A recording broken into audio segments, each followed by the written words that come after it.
notification whenever whenever you go live. It's just setting it up right now. Oh, So, perfect.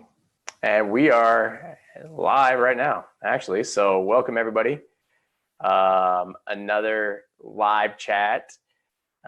This one is with Gabby Mace.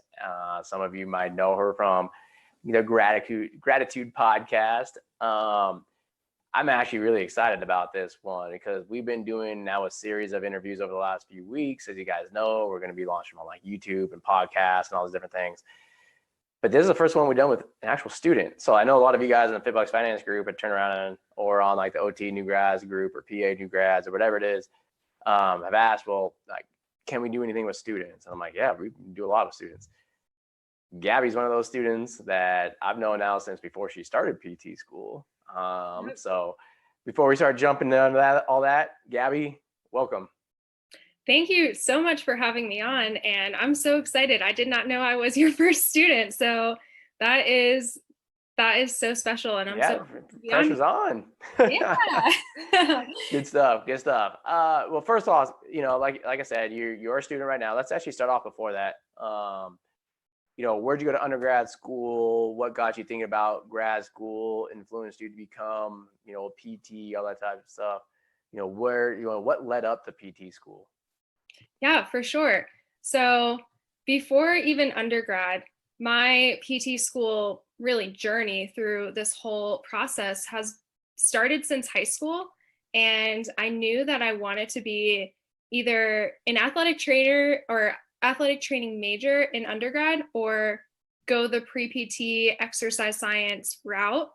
And I actually come from a background of physical therapists, and I have a family background. So I knew, I was like, you know what? I think this is something that I'm interested in, but let me see for myself. And I went to undergrad at College of Charleston in Charleston, South Carolina. And, that was my time to really just grow and explore what physical therapy specifically was about. And so I had an opportunity to shadow in an inpatient rehab setting. And after that year observation, I was like, this is it. This is what I want to do. And I kind of, deferred from athletic training major and went for exercise science.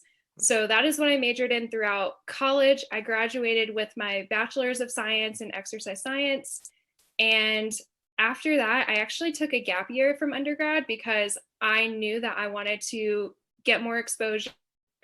And I got a job as a physical therapy tech at a outpatient clinic in the Charleston area. And, during my gap year, I worked. I went through PT CAS, as you guys know. It's the application you have to go through to get into PT school. Taking the GRE, that was the whole process. And I was accepted into my current physical therapy program. And, it's crazy because 2 or 3 years ago, I didn't know what I was going to do. I didn't know if I was going to get into PT school. And I still remember where I was when I got on a call.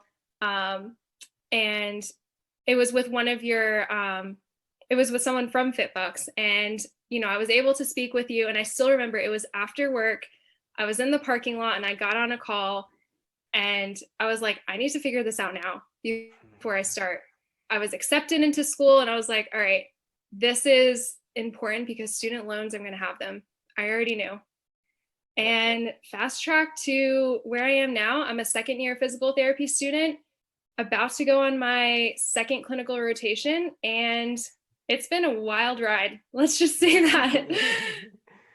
Yep, absolutely. So first and foremost, I mean, when you finally got that acceptance, I mean, what did you do to celebrate? Yeah. So when I got my acceptance, it was on a Saturday, and Perfect. I went and celebrated with my friends because that was such a special moment.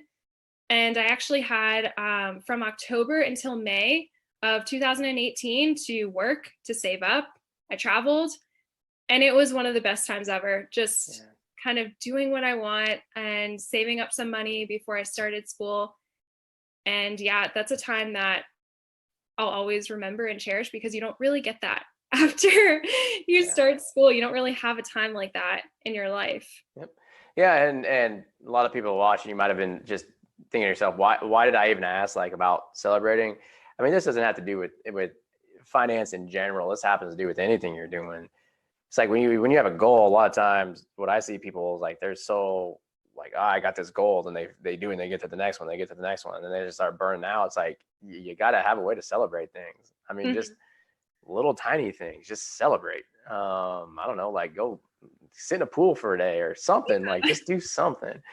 um, so that is key, that is key. So one of the big things that Gabby's doing is she is trying to build businesses already while she's in school. Okay, those of you that don't know, they just released a new course. Her and Mhm. her partner Sarah. They also have a podcast with gratitude.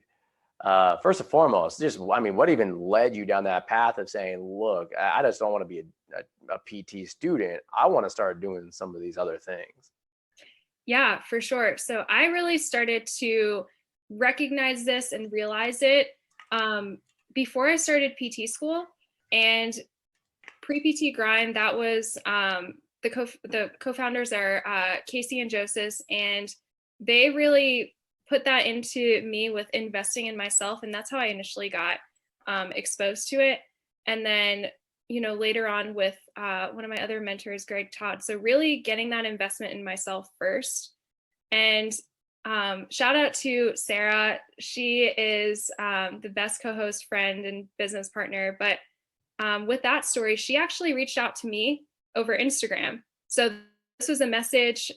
She was like, I want to start a podcast for students. And after being waitlisted, multiple times, and she was like, this is something that is a need. And I was wanting to know if you would be interested in it and doing this with me. And I immediately was like, yes, this is it.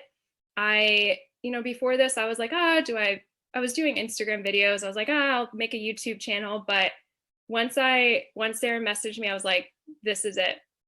So we started our podcast together, and this was something totally new to us. There really isn't a physical therapy student focused podcast out there, and we knew this was a need. So we started in September and released the podcast in October, and you were one of our very first few episodes that we released. Yep. And that was super exciting. And so from there, we've come up on our year anniversary. It was actually just a week ago.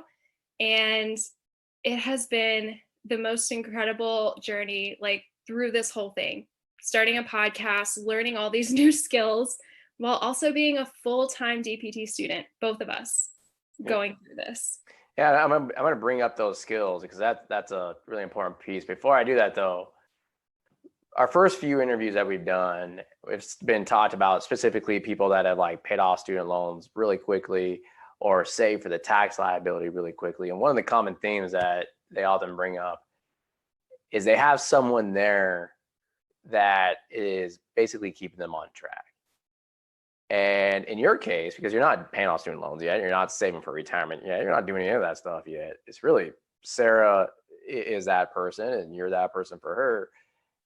Again, just talk about how, what do you think the difference would be like if you were trying to do this on your own and you didn't have that person versus someone that was holding you accountable to this stuff?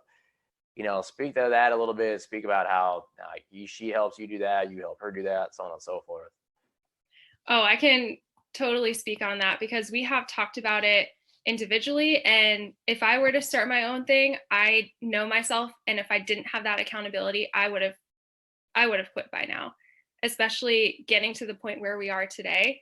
And Sarah and I have been like, we would not be able to do all of this on our own. We would have to have someone, a co-host or a partner to do this. But yeah, doing it on our own, being full-time students, if this was all just on us, forget it. We Yeah. would not be, we wouldn't, the podcast probably wouldn't still be a thing because it's just, it's so much as you continue to build and grow, and just get more exposure and the audience as well.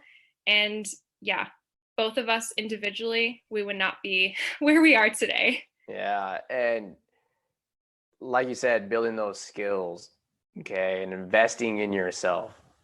Okay, so in the world of finance, and some of you might have heard on podcasts that I've been in on talking about human capital. Mhm. That's what we call that. Okay, and basically human capital, it's everything from your education to, do you run marathons, do you have experience building a podcast, all these different things. And what happens is that your human capital, the more you do, the more you can increase potentially making money. Okay. And then over time, you realize that in the form of wages or income, and that's how you build financial assets or pay down debt, or whatever it is. So your goal, I oftentimes tell students, try to build your human capital as much as possible. Why is that so important? Especially while you're as a student. I don't care what you graduate in, especially just having your grad degree, PT, OT, PA, OD, MD, whatever it is. You guys are all smart. And Mhm. so when you go to put a resume in, you all look exactly the same. Hey, I got this GPA. I did these clinicals. Well, guess what? Everybody else did too. When you get these other skills, really makes you marketable. Okay. And you can turn around and, like Gabby's case, you launch the courses, you launch the podcast. I mean, the sky is high. You're trying to generate that income. But we oftentimes say you set the bar high in that. So that way, even if you fall and you fail, you're still above where you're at. What Mhm. that basically means is you could turn around and still apply for another job somewhere, and then turn around and say, this is why you need to pay me more, is because I have these other skills and I can drive X amount more money. So with that being said, this human capital development, I mean, from a big picture, looking at the courses, launching that, looking at the podcast, just share with other students or some people that might have even graduated that are thinking about doing that. Just what you've learned so far, maybe one or two things that you've learned that you think like, holy cow, I learned this. I can really use this no matter what I do in the future. Just one or two things, and speak a little bit about that. Yeah, for sure. And yeah, thinking about one or two things, there have been so so many things that I've learned, but just like you touched on, you want to have those marketable skills that's going to separate you from all the other new grads or um, just everybody else, because that's really what's going to set you apart. And so one thing that I learned, especially going through this whole process, is just learning how to honestly do social media, whether that be, you know, editing podcasts or making posts, or even just like figuring out how to design a website. All of that I've learned in over the past year. And so that's one thing, like having the skills that's really going to make you stand out and be able to help your future employer and even build your own brand and platform. That is something that has been so important for Sarah and I. And knowing that I can use these skills in the future, especially when I do graduate school. But even now as a student, like knowing that I know how to edit a podcast from start to end, and do the email marketing. Like all of those are so important. So I would say that's one big thing. And then really just reaching out and connecting to our audience. That is another really huge thing. Like really finding who needs to hear this message. So whether that be you're talking to runners or people who do triathlons, like Sarah. Sarah does triathlons and endurance events. So figuring out who your audience is, and for us, we knew that was physical therapy students, and how can we serve them to the best? Like, what do they want? What are they not learning in school?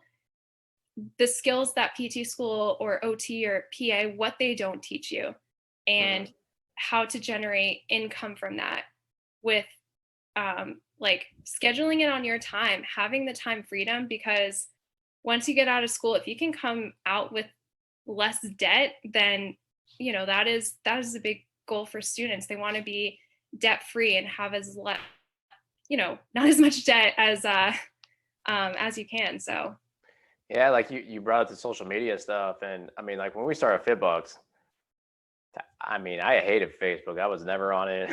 Like I joke around today with my wife. I'm like, even if I sold the company, I'll never be back on Facebook in my life. But like Instagram, all these different things. One of the big things about that people don't often think about, you learn how to communicate.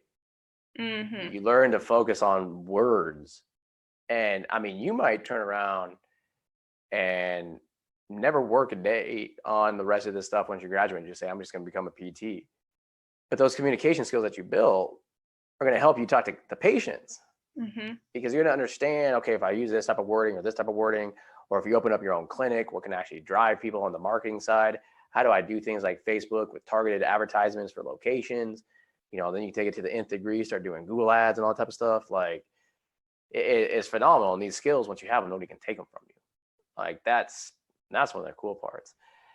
So, I mean, with that being said, you're, looking out past graduation, what different routes do you see yourself taking? Like, do you see yourself a 9-to-5 job? Do you see yourself running with the courses and the podcast? Do you see yourself, like, where do you see all this stuff ending up, once you graduate?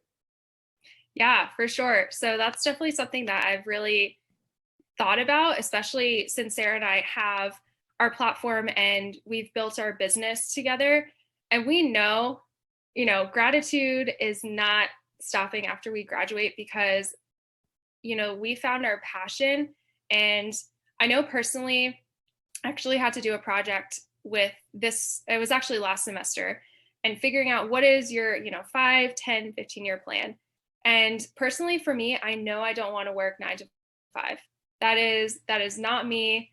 And I just want to know that I want to have the time freedom. I want to have the freedom to travel and work from wherever I want to. And a lot of that's going to be online. And whether that be like building our platform and course, which after graduation we're definitely going to do, but personally just having my own business. Like there's so much that is going on in PT right now, whether that be telehealth or launching online courses, like niching down. For me, I've played soccer for many years, and just having something like for adolescent female soccer players and an ACL prevention program. So thinking more of that side, but I know for sure that I'm not going to be like wanting to work 40 hours a week when I'm 5 to 10 years in. I just want to have the time freedom to spend with my family, my future family, and, have that, just have that freedom. Yeah. And that's one of the things I get asked all the time by students, like, what should I learn if I'm trying to build my human capital? I mean, like you said, the social media thing to me is gigantic. Like I tell people now, like my cousins and stuff, I don't care what it is.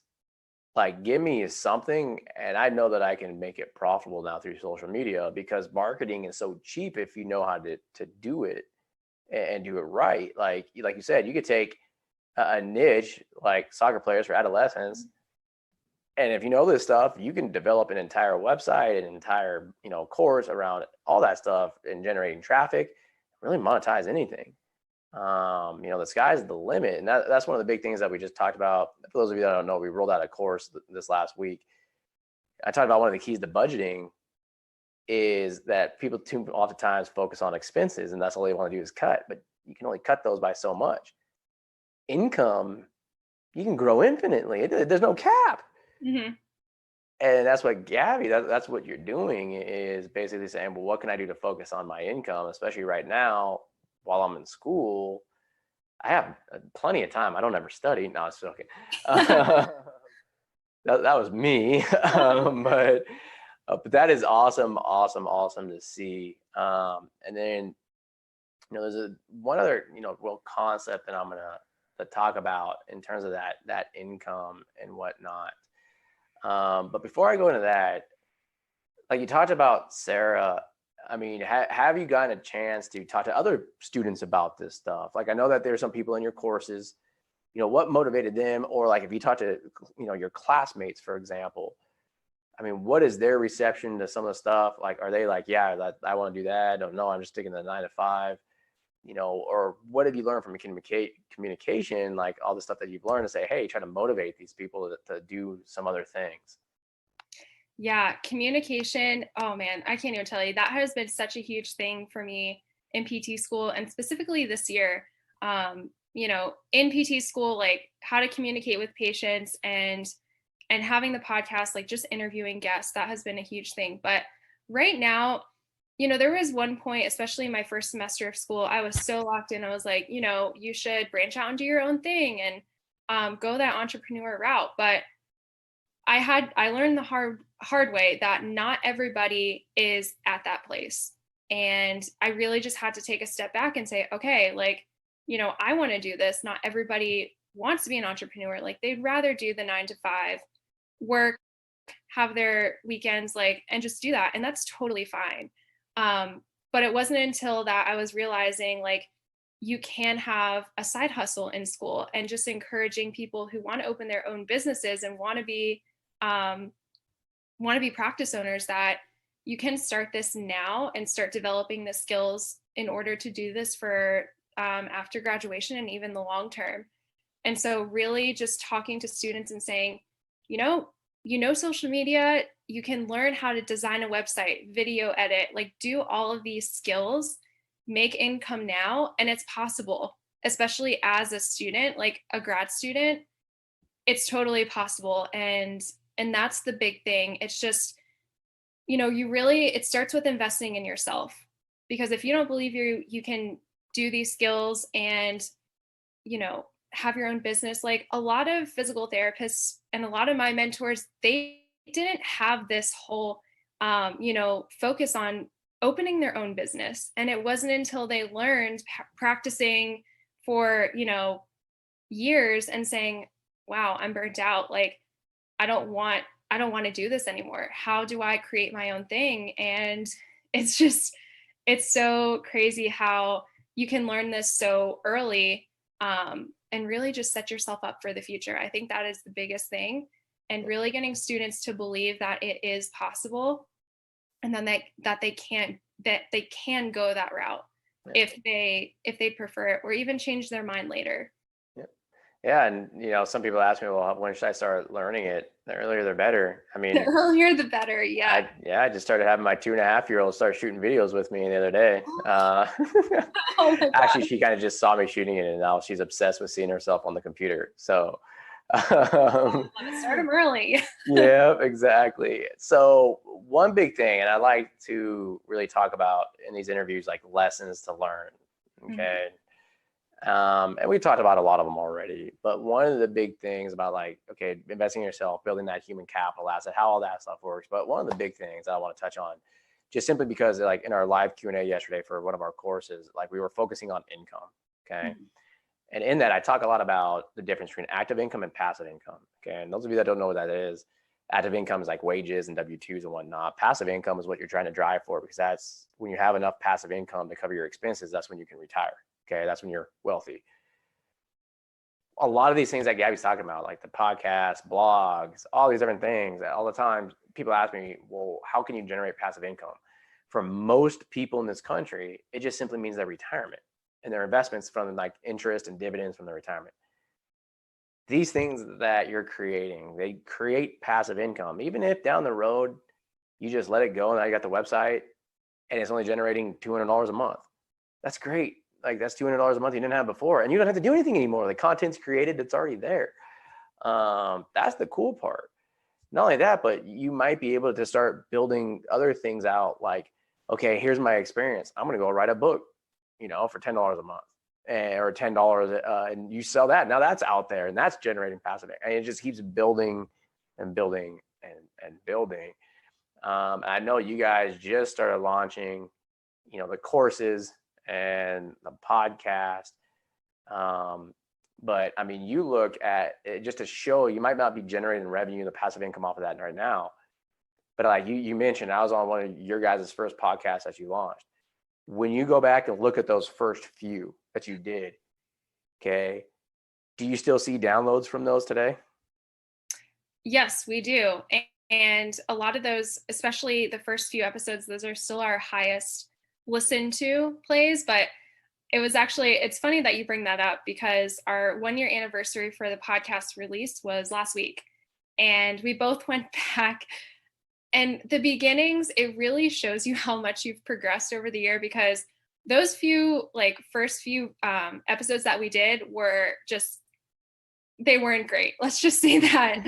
And we were learning how to communicate with each other, to ask the right questions when we had guests on. And it really just goes to show like how much can you change over the year and how much you can reflect. But yeah, that's something that's funny that you bring that up. But that just goes to show you how you're still getting downloads from those. And so it's not like, hey, Pop, we put it out, we got a bunch of downloads and nothing there anymore. Mm-hmm. I mean, down the road, you can have these series of podcasts and you can then just turn around and put some type of, advertising on the front of it or whatever. And it's always going to be there. You don't have to keep recreating the stuff. And that's what I mean by stuff that can start generating passive income for you. And that's just an example that I see students, you can start doing that now. I will still list. I know Greg Todd teaches this all the time. You know something that somebody else needs to know because somebody else is where you were a year ago. So you can do something that teach them. And I remember Joseph actually talking about that at the New York Student Conclave. So shout out to Joseph. But that is the big lesson of the day is saying, how can I take my active income and start generating more passive income, developing that human capital asset. Gabby is a perfect example of that, and just proof you don't need to be graduated. You don't need to do any of that stuff. You can do it while you're in school. I wish I was back in school. I always think about, man, when I was back in school, I had so much time.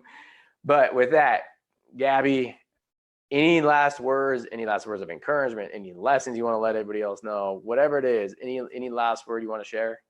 Yeah, I would just encourage you all, if you have an idea, if you have an audience that you are passionate about serving, or just have an interest, then really let that flow, that creativity flow, because you never know. Even if it's just starting to do Facebook Lives, shout out to Will and Alex, because that was my very first Facebook Live that I did when they said their call to action, like, all right, get on Facebook right now, do a quick video. So it's really just, it's going to be uncomfortable. You're going to have, if you're uncomfortable, I've learned this, if you're uncomfortable, then that means you're growing.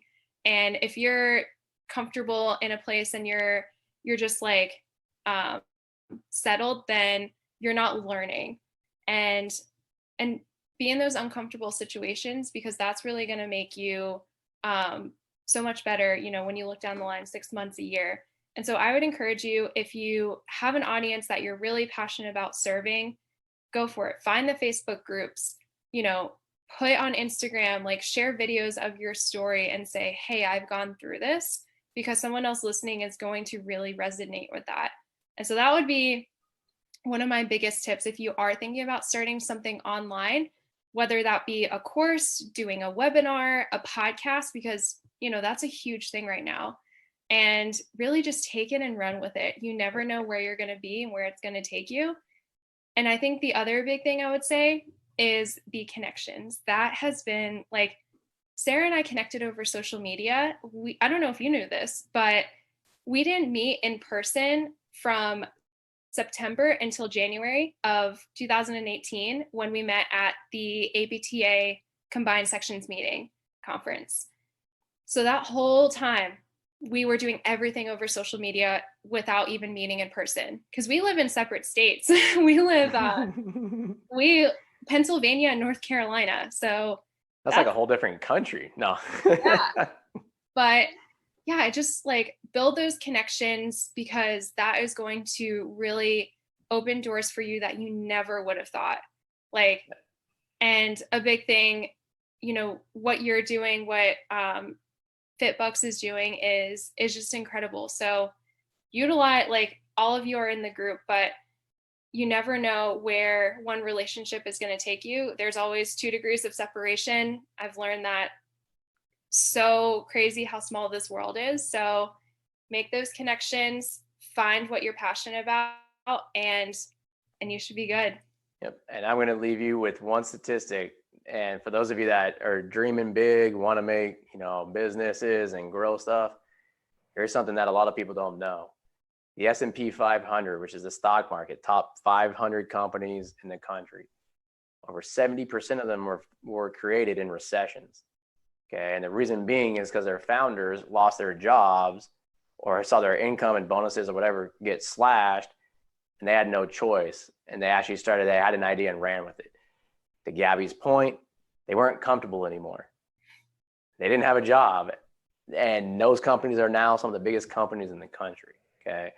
So if you're comfortable, to Gabby's point, challenge yourself to be uncomfortable, because then that's when the creativeness starts coming out, because you're forced to be creative. Okay. So Gabby, thanks. And I'm sure we'll be talking soon. And everybody else, thanks for watching, and stay tuned. We'll be releasing more and more interviews and podcasts coming up, and YouTube channels and all that good stuff. So we'll be talking to everybody soon. Thanks. Yes, thank you.